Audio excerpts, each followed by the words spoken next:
nga pala yung ano, Cardo Edge charging dock. So nabili ko siya ng 400. Available siya ng gray and black, tsaka beige and black. So 3D printed siya, hard plastic, tsaka biodegradable daw. So ayun, isa sa misis ko Jen, isa sa akin Bern. Dalawa kasi yung Cardo Edge ko.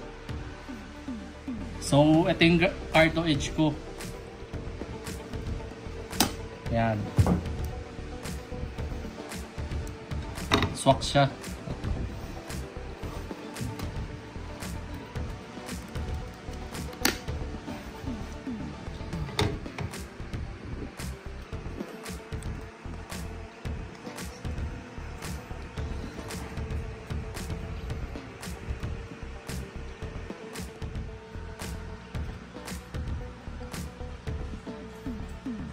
So ito, pwede siya maging charging dock.